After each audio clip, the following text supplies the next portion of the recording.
Hi everyone, Sabrina here from Scrappy Tales Crafts, and today I'll be showing you my second design team project for the Not Too Shabby shop for the month of February. You can see I'm going to show you the supplies that I'll use for my two cards today. Recently I had purchased a few items from the new Lawn Fawn release, including this magic iris die, so I was really excited to work with it. I will also incorporate a new stamp set from the release called A Bug Deal, and then I'm also going to create an Easter card using some old Easter products by Lawn Fawn, including Chirpy Chirp Chirp and Extra Amazing. Jamie has provided me with a discount code for you guys. You can use N2S10 at checkout to receive 10% off your next order.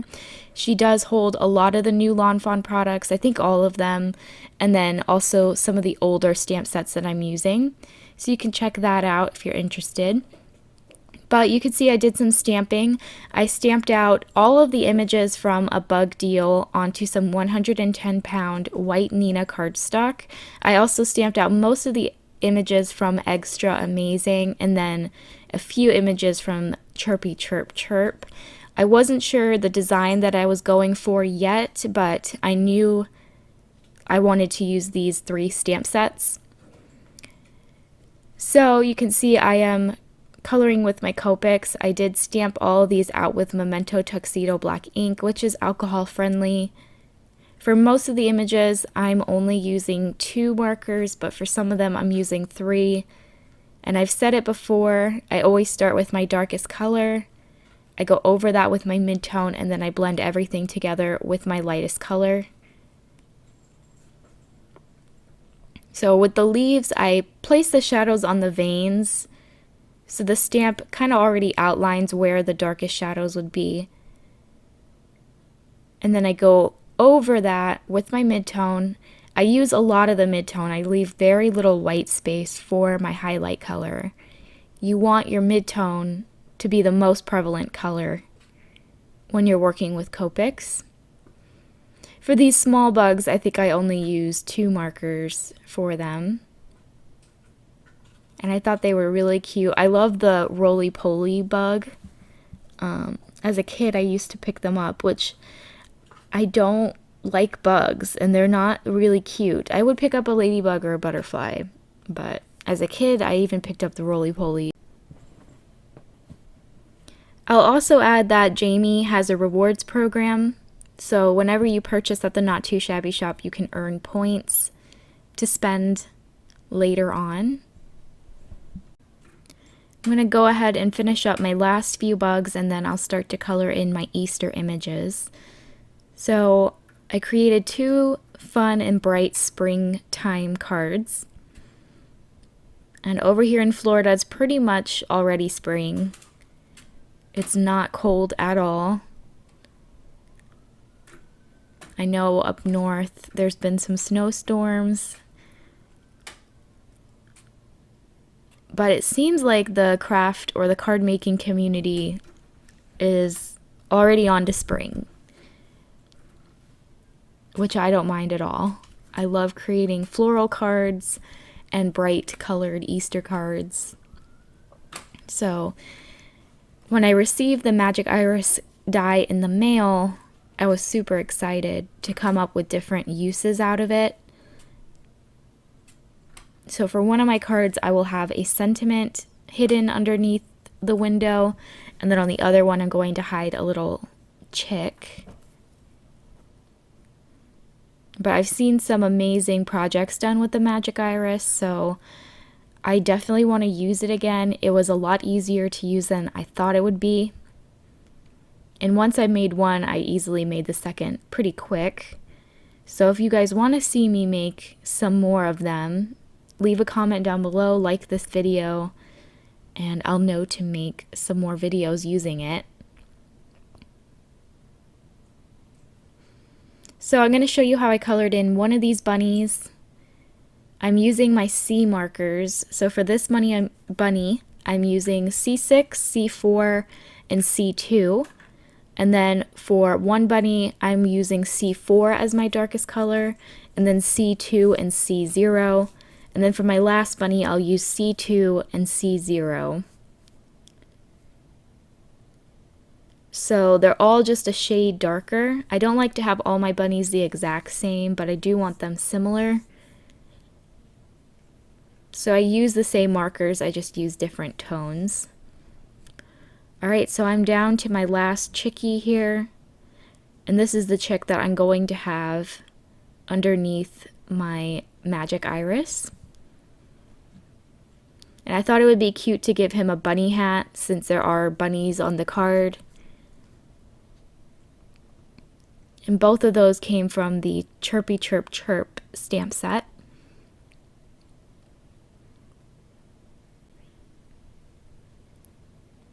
And I'm just going to color in this basket. For the most part, you can see the caps that I'm using on screen. And once I'm done coloring this in, I'm going to die cut everything for my magic iris.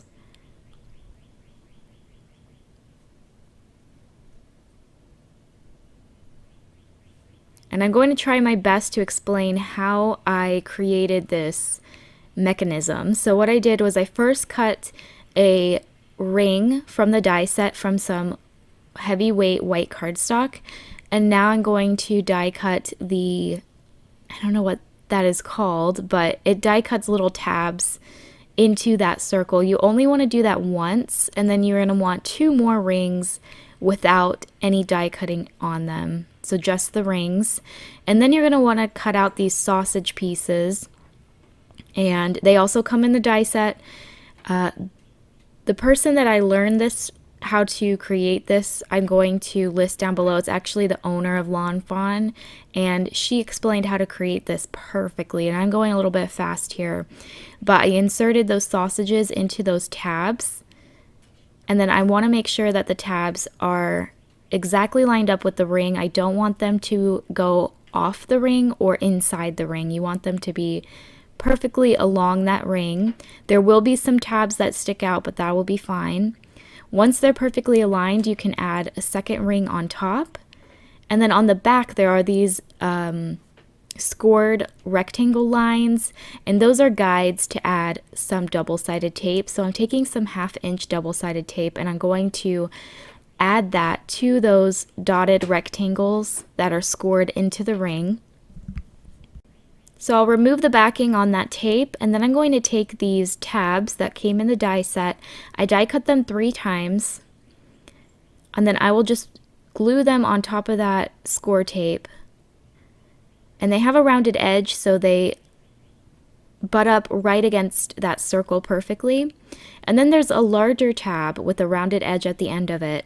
I'm going to add double-sided tape just to the top half of it, and then I'm going to glue it onto that ring right next to one of the tabs. It doesn't matter which one, but you want it to create sort of like a V shape in between them, and you want it to be right up against one of those tabs. You don't want it directly on it, but very close to it. And then I'm going to add some double-sided tape to those tabs. And then I'm going to take that last ring that we die cut, place it on top. I'm not adding any glue to it. What's going to glue this down are these tabs with the double-sided tape. So I'm going to remove the backing and then fold them right over that ring. And I'm making sure not to glue them too tightly. If you fold them too tight, then your mechanism won't have a lot of room to wiggle. And this was the first one I created, and I actually did make it a little too tight. So you're going to see that I'm going to pull up those tabs and just fold them again and make them a little more loose. And here you can see how the magic iris works. It's really cool. And it wasn't too difficult to put together. You do have to do a lot of die cutting, but actually assembling it isn't too bad. You can see I folded over those sausage ends inside the ring. And then I'm only going to add tape to those brackets that are holding that third ring together. You don't want to add too much tape, otherwise the mechanism will get stuck. And now I'm taking a blue panel cut to 4 by 5 1/4 inches. You can see I had part of it wasn't cut. There was like a little hole at the bottom. That didn't worry me because I placed this grass on top, I really wanted to use this particular blue since it was a sky blue. So I made it work. I added my grass to the bottom, and then I added my magic iris. And then to cover up that white ring, I glued down a add-on. So this creates a scallop ring. And I cut that from some pink pattern paper, and I just glued that right on top of that third white ring. And then I'm going to place my little chick inside. I decided to put him inside a cracked egg. I thought that was cute. And then I'll glue him right inside. And then here you can see how cute that is. I love how that turned out. Now, I made a mistake here. I should have done my stamping before gluing the scallop ring on top. So I will actually remove it very carefully. Luckily, I didn't rip the paper.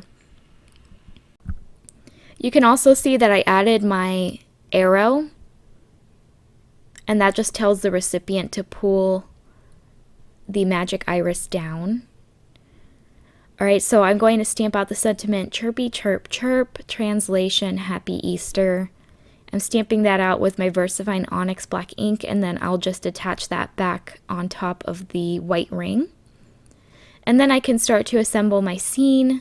So I'm taking those die cut images that I colored earlier, and I'm just going to glue them down. I'm going to have one bunny sticking out of the basket and then two bunnies next to the magic iris.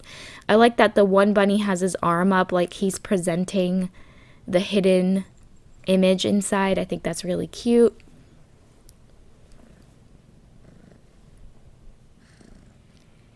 I'm going to move one chick over to the left.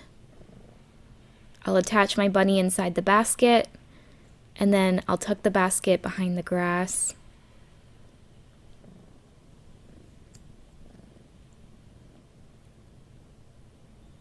So I like how that scene looks. I'll go ahead and glue everything down. I'm using my art glitter glue here. I didn't add any foam tape. That magic iris is very dimensional, so I didn't want to add any extra dimension onto these images. I'm going to add a bow to my basket, and then I'll just tuck that basket behind the grass. I play around with this chick for a while, trying to figure out if I want it to be on top of the Easter eggs or not. But ultimately I decided to just glue it next to the Easter eggs. And then I felt like the top was missing something, so I took a few of my bugs and I'm going to adhere them onto the sky. I'm going to add some double-sided tape to my card base. I was a little worried that that black ink wasn't totally dry yet, so I decided to add the double-sided tape on my card base instead of my panel, just so that I didn't risk smearing the ink. So this is an A2 horizontal card, and that will complete it. I think it turned out really cute. For my first attempt, I'm really happy. I love that little chick hidden behind the magic iris. So here's a close-up of the card. And then for my second card, I wanted to use the other add-on that hides the wheel. It only shows the window. So I got a little too confident here, I think, and this was actually based off another card I saw on the Lawn Fawn design team. She's doing exactly what I'm doing here. She stamped out the leaves onto the sausage pieces, and then she colored in the leaves with her Copic markers, which is what I'm going to do, but I made a mistake by adding these bugs. In hindsight, it's a really cute idea, but the magic iris closes all these sausage pieces together, so some of the bugs were upside down. They were cut in half, so if I were to do it again, I would leave the bugs off. And then if I were to also do it again, I would color the entire sausage piece green, not just the leaves. I colored that open space light blue in an attempt to match my sky, but in the end, it kind of looks weird, but I still like how it looks, and I'm glad that I tried it so that next time I know what not to do, but I still think it turned out really cute. So I'm going to color in these leaves 2 different shades of green, just like I did with the leaves from a bug deal.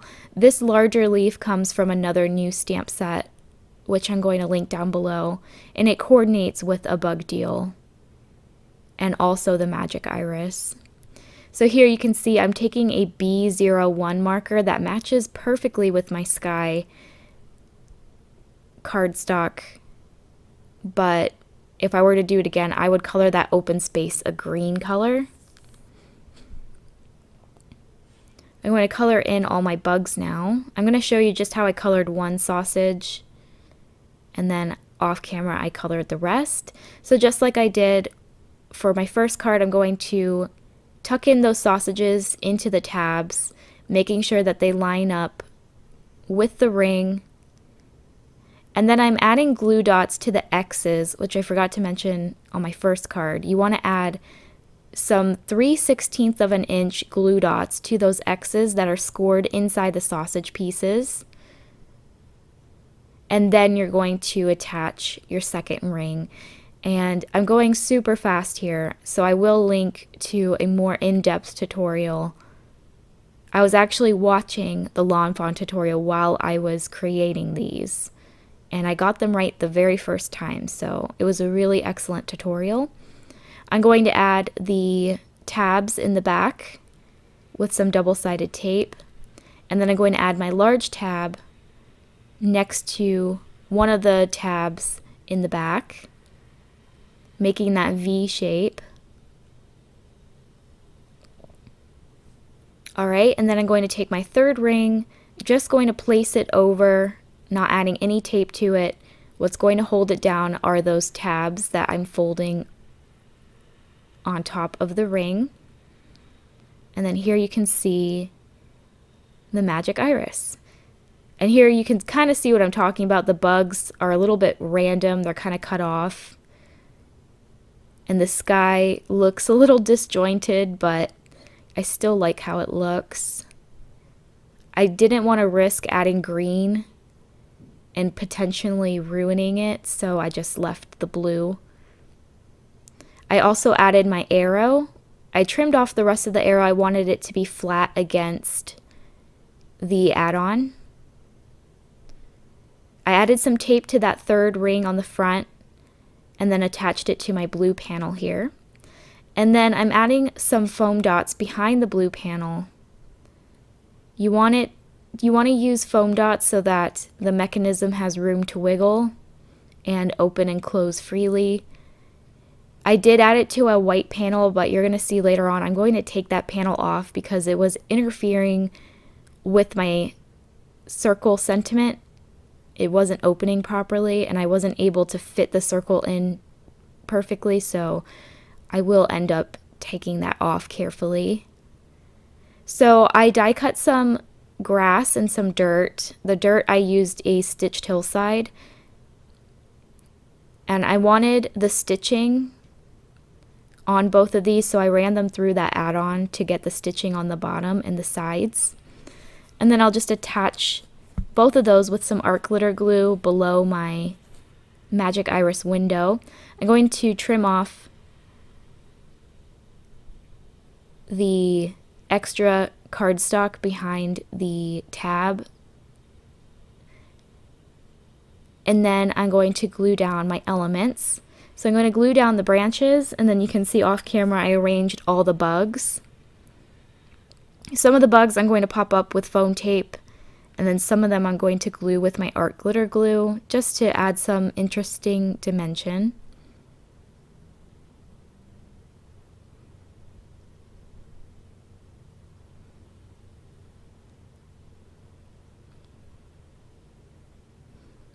I like in the stamp set there are these little trails that you can put behind the bugs. I thought that was really cute. And then for the grasshopper, there's a hopping trail. So I added a few of those to the card.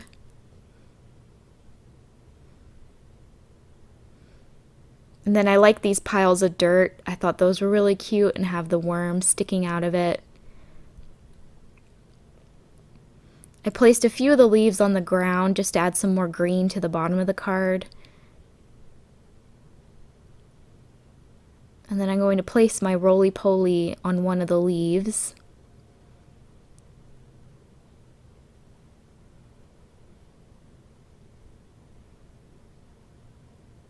Okay, so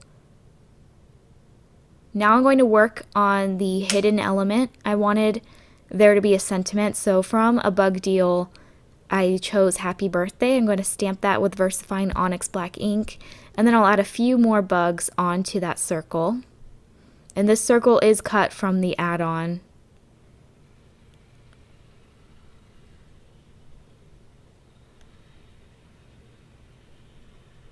So that looks really cute, and here's where I have the problem where there's not enough room for me to squeeze that sentiment in.